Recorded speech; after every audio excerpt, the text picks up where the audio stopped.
परिमिती असते मुखे न म्हणे संत. मी अशा असंतांना संत म्हणणार नाही. ते आपल्याला उकिडा येतो, नको त्याला फुगवायचा.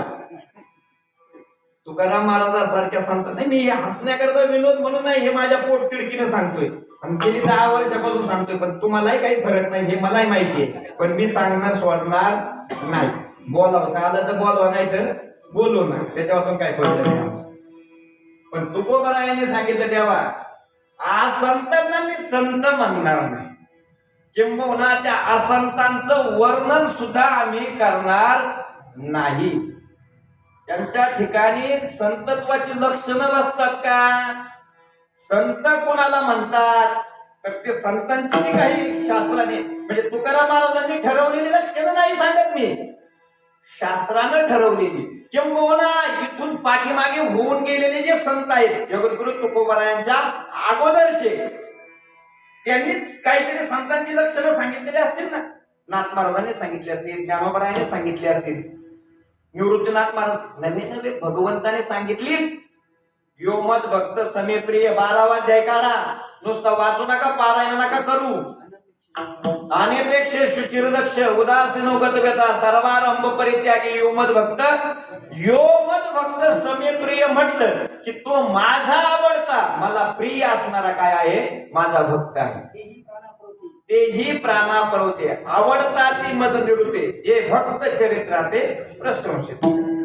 म्हणजे मला कोण आवडतात, कोणते भक्त आवडतात, किंबहुना ते भक्त या लक्षणाने युक्त आहेत का. आणि खरं सांगू का तुम्हाला, भक्ताची लक्षणं सर्वसामान्य येड्या कामाला कळतच नाही. त्याने आपलं कोणालाही भक्त म्हणूच नाही. काय होते माहितीये का, आपल्या दृष्टीनं आपण जर भक्तांची संतांची लक्षणं करून त्यांना संत म्हटलं आणि ते त्या योग्यतेत जर राहिले नाही, किंवा त्या पद्धतीनं त्यांचं आचरण नसेल, ते तर त्या पद्धतीनं वागले नाहीत, आणि त्यांचा परिणामी कसं असतं माहिती का, खोट लय दिवस टिकत नाही आणि खोट खरं म्हणून विकत नाही, हे ध्यानात ठेवा. खोट लय दिवस टिकत नाही आणि खोट खरं म्हणून विकत नाही, आणि जरी विकण्याचा प्रयत्न केला तर एक दिवस ते उघड पडतं. तुकोबराय सांगतात की तांब्याचं जे काही वस्तू असतात ना, किंवा पितळाच्या वस्तू आहेत, आणि त्याला वरून सोन्याचं पाणी दिलं आणि ते मार्केटमध्ये नेऊन विकण्याचा प्रयत्न केला, सोने दावी वरील तांबे तया पोटी, खरे याचे साठी विकूप आहे. वरून सोन्याचा त्याला पांघरून म्हणजे लेप लावला, सोनार नाही येते एखादा ना, देवराम नाना नाही आमचं केला मी. सोन्याचं नुसतं पाणी दिल्यानं ती वस्तू पूर्ण सोन्याची होत नाही आणि ती खऱ्याच्या भावात विकू शकत नाही. एखाद्या पितळी वस्तूला सोन्याचं पाणी दिलं आणि 24 कॅरेट सोनं म्हणून मार्केटला जर नेलं, विकण्याचा प्रयत्न केला, हे त्याला कोण बोलतील बरं, सांगायला पटकनी, म्हणजे मला पुढे जायला, पुढं म्हणजे आपल्याला कीर्तनात हा पटकनी कोण बोलतील सांगा ना. आपल्यासारखे येडे गबाळे आकलीचा भाग नसणारे, आणि एक पुढे जाऊन सांगू का, ज्ञानोबरायांच्या भाषेत आपल्यासारखे मूर्ख बोलतील. बरोबर आहे की नाही ना, बोलतील नाही, बोलले तर वर्तमानात बोलत नाही का आपण. आपण फक्त हे कपडे बगड्यासारखे घालतो ना, आपण म्हणतो आपण लय शाने, पण तुम्हाला सांगू का आपण शानेच नाही. ज्ञानोबराया सांगतात, ज्ञानोबराया मी नाही म्हणत हा, हे जे शब्द स्पर्श रूप रस गंध हे 5 प्रकारचे विषय आहेत, ह्या विषयामध्ये सुख आहे का दुःख, काय काही सांगतात. सत्य बोला, सत्य काय आहे? दुःख आहे. कोण म्हणतो तुम्हाला दुःख आहे? सत्य बोलायचं. सत्य त्या शब्दाला म्हटलं जातं का ज्या बोलण्यामध्ये अनुभव असतं, जे अनुभवजन्य जे ज्ञान आहे त्याला सत्य म्हणायचं. आणि अनुभवजन्य जर ज्ञान नसल ते तर ते खोट आहे, असत्य आहे. विषयात सुख आहे का दुःख आहे? सुख आहे. अहो सुख आहे. दुःख असतं तर सोडून नसते दिले का?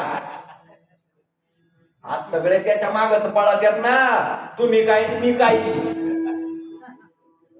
आपल्याला विषयात सुख वाटतं की दुःख वाटतंय?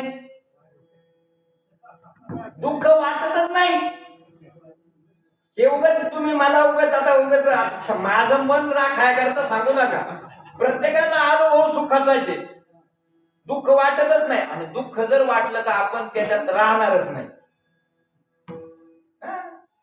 आपल्याला काय आहे माहिती का? तो केवळ आभास आहे. परिणामी ते काय आहे? दुःखच आहे. पण सुखाचा केवळ काय आहे? आभास आहे. ते भास मात्र सुख आहे. भास मात्र. आता ते असण्यातच जमा नसतं म्हणा, ते नाहीच आहे. पण तरीही आपल्याला ते भासतंय की नाही. चंद्रकांत महाराज माझ्यापेक्षा जास्त वर्ष तुम्ही परमार्थ केलाय. माझं वय 45 आहे आणि तुमचा परमार्थ 50 वर्षाचा असेल. किती वर्षाचा आहे? नुसते मुंडका ना घालू. 40 वर्ष. ना तुमचा किती वर्षाचा आहे? जवळजवळ 60 वर्षाचा परमार्थ करणारी माणसे. पण सगळ्यांचा अनुभव मला, आपल्याला विषयापासून दुःख होतंय, पण दुःख होतंय असा आपला विश्वास नाही. आपण ते मानायला तयार नाही.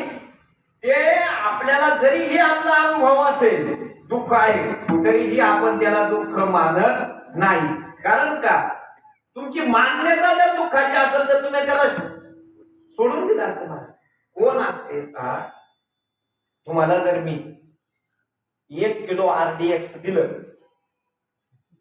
देणार नाही. मी काय आतंकवादी नाही. कल्पना करायला काय हरकत आहे का? बरं जाऊ दे, ते RDX नको. हा लाईव्ह करतोय त्याच्यामुळे प्रॉब्लेम आहे. बसले तेवढं कट कर बरं का. स्फोटजन्य वस्तू, स्फोटजन्य ज्याचा स्फोट होऊ शकतो. थोडक्यात त्या दिवाळीच्या काळामध्ये ज्या वस्तू दारूपासून तयार केलेल्या आहेत, बरोबर आहे ना? त्याच्यापैकी एखादा फटाकडा वगैरे, आपण बार म्हणा, काहीतरी तुमच्या खिशामध्ये ठेवून तुमच्या जवळ दिला, बरोबर आहे ना? कारण तो तुमच्या जवळ दिलाय म्हणजे त्याचा एक स्फोट होऊन कोणत्याही क्षणी त्याचा स्फोट होऊ शकतो. अशी वस्तू तुमच्या जवळ जर दिली तर ती हाताळत असताना तुम्ही काळजीपूर्वक हाताळसान का निष्काळजीपणानं हाताळसान? कसं? काळजीपूर्वकच हाताळसान ना, निष्काळजीपणा करणार नाही. कारण का? तुम्हाला माहिती आहे याचा स्फोट झाल्याच्या नंतर आनंद होणार आहे, नाही का?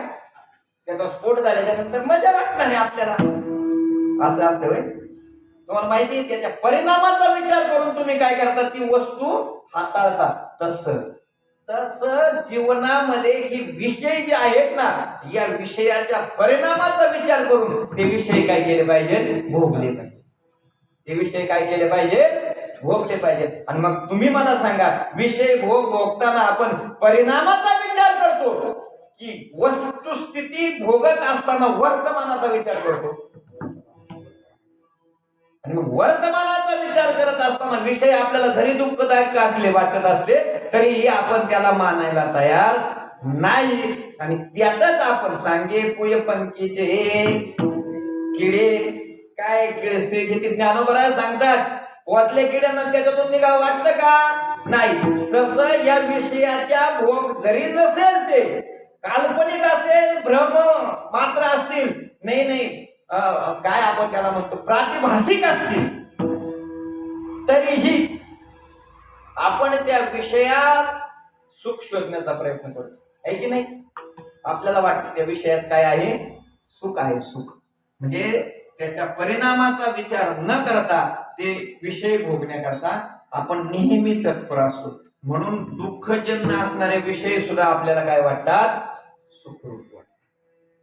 आणि मग माझे ज्ञानोबराय म्हणतात, मी नाही म्हणत हा, माझे ज्ञानोबराय म्हणतात, विषया माझी, बोला आता, बोला ना महाराज आता, महाराज महाराज लोक आहेत सगळे इथं बरेचसे माझ्या पुढं.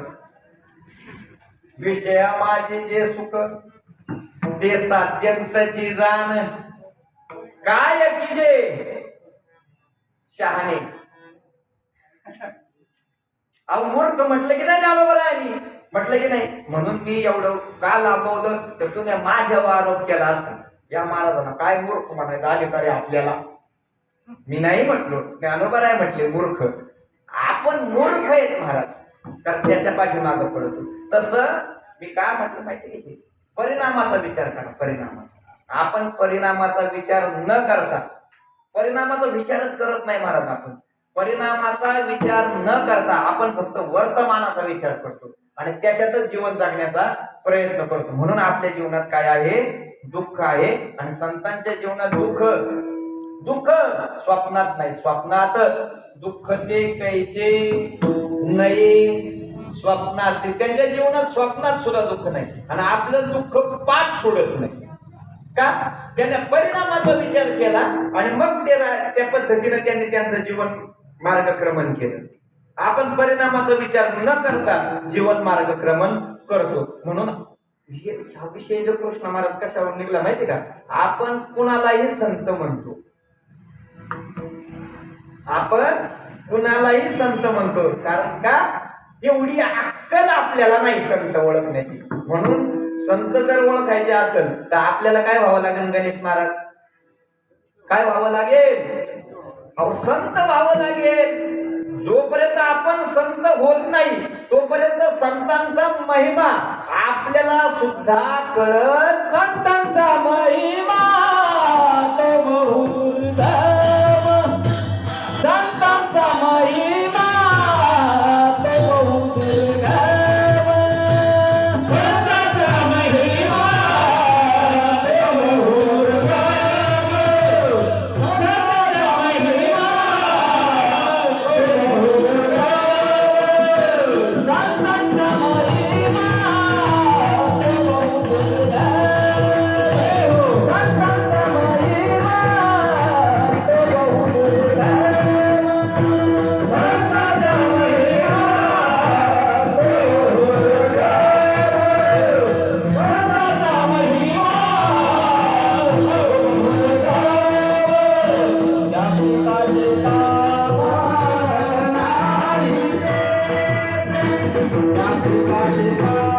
Ram